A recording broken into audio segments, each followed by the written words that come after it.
Happy Frugal Friday, K-Squad.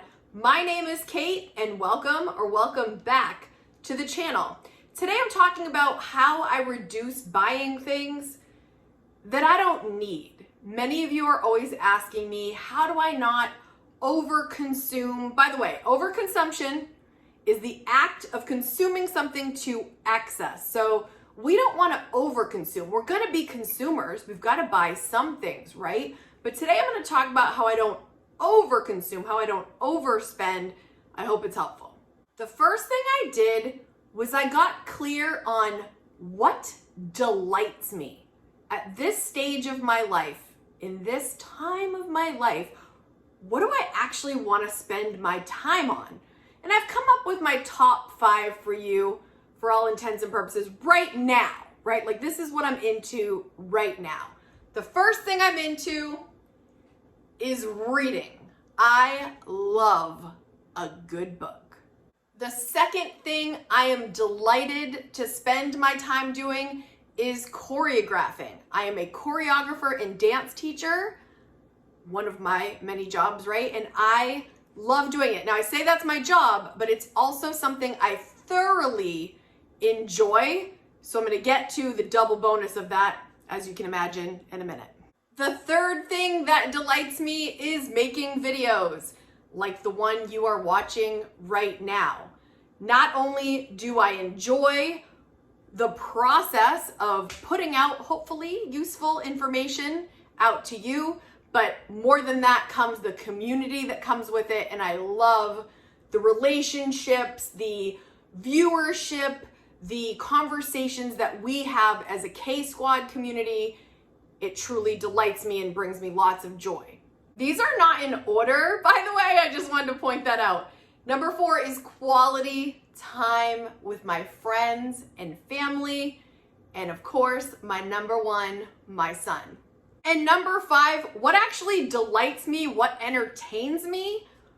Watching something juicy.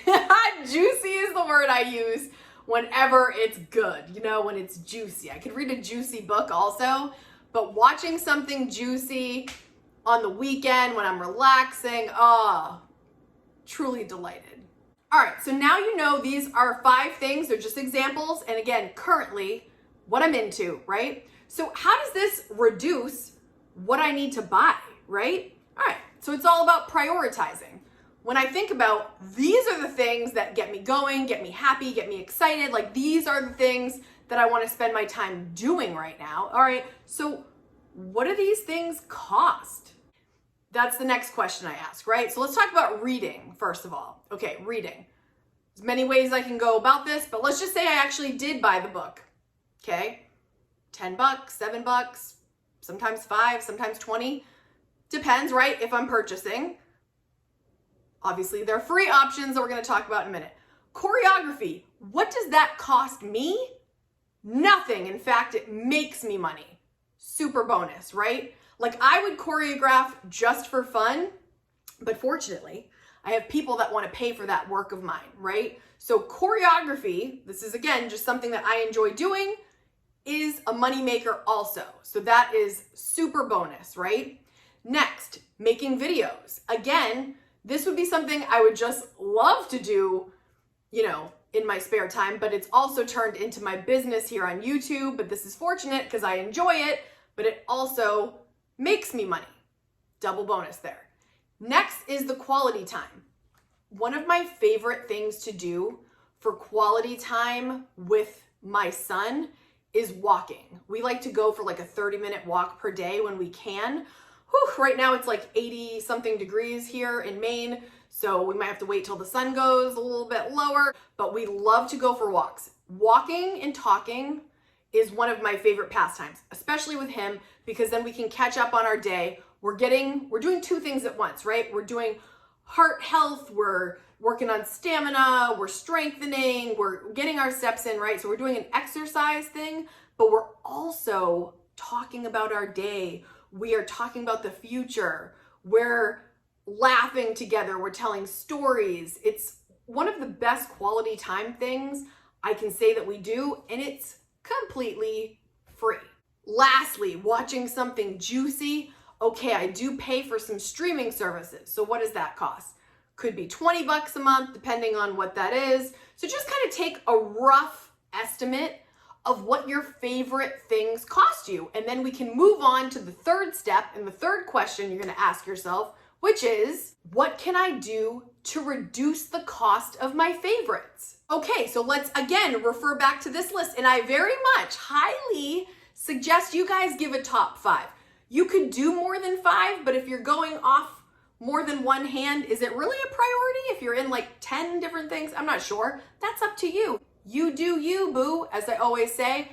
You pick what you want to prioritize. Today I'm giving 5 to keep it nice and easy breezy, right? So make your list, give your top 5, write it down, actually write it down and see what are the things, what do they cost you, and now what can we do to reduce the cost? Okay, for the first thing, reading.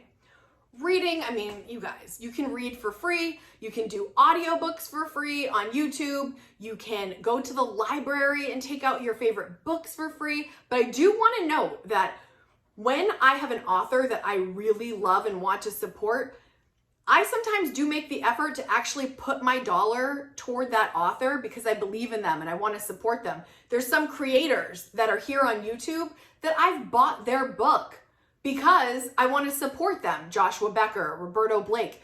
If they're going to put that content out in the world, you know, I want to support them. So I might actually spend the money because I do think that using my dollar as a vote to support what I love is important. So there are some times that I will purchase books and I will be unapologetic about it. But if you're trying to save money, there's so many ways to read for free. You can borrow from your friends and family. I think I've told you this before. My mom, my brother, they each read about 100 books a year. I can borrow from them. They buy. They also go to the library. They have to go to the library. They couldn't possibly keep up with the demand of the books that they read. They read all the time, and I love that. It's something our family tends to enjoy. Reducing the cost of choreography, not going to be a thing because I'm earning money. Reducing the cost of making videos, I've already got a phone and we've got each other, right? So I don't really need, yes, we could have fancy lighting. As you guys can tell right now, I do not have fancy lighting, but hopefully my message is important and you like what I'm saying, but it doesn't have to cost. That can vary, right? But you can keep it simple also.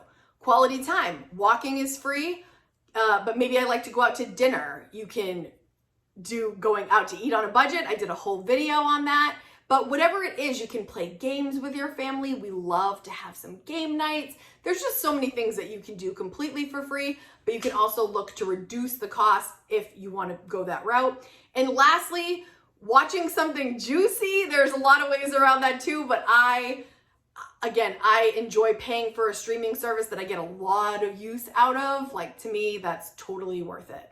But I also don't want to spend all my time doing that because, again, anything of consumption in excess might be too much. So I want to do less, and sometimes less is more. This whole process helps me reduce buying things I don't need because this is what I need, right? And as you can tell, this isn't very costly. Now, you might have other priorities, right? But once you write them out, you know what the cost is, and you see if you can reduce it, that might help. But beyond that, when I'm bringing new things into the house, especially since I've been doing this 12-week declutter, I ask 2 very important questions, okay? And one of them is, where am I gonna put this thing? This is very important to me going forward. If I don't have a place for it, where's it going? Where am I gonna put it? There's only so much space in this house, and I am not going through what I am going through right now ever again, because I don't want to own so many things where it becomes a hindrance more than a blessing, right? So ask yourself, where am I going to put this? When you're going to buy something, where's it going to go? You know, like really strategically, where's it going to go? And the second question that I also learned from Joshua Becker, and this is kind of like a spin of what he said, or it might be exactly what he said, but this is what I remember. It was, do I want to do what's required to maintain it until I get rid of it? And I love that because if you're going to buy something, are you willing to put in the maintenance for whatever that requires until you get rid of it? Do you want 50 mugs? Do you want knickknacks you have to dust? Do you want a foosball table in your downstairs and have to maintain that and it take up the space, where's it gonna go? Do you know what I'm saying? All the things that are connected to buying more things, I'm just very mindful now of not filling my house with stuff that I don't need because I don't want to manage it. Not anymore. Now is your turn. In the comments, let us know below, how do you reduce buying things that you don't even need? Let us know in the comments.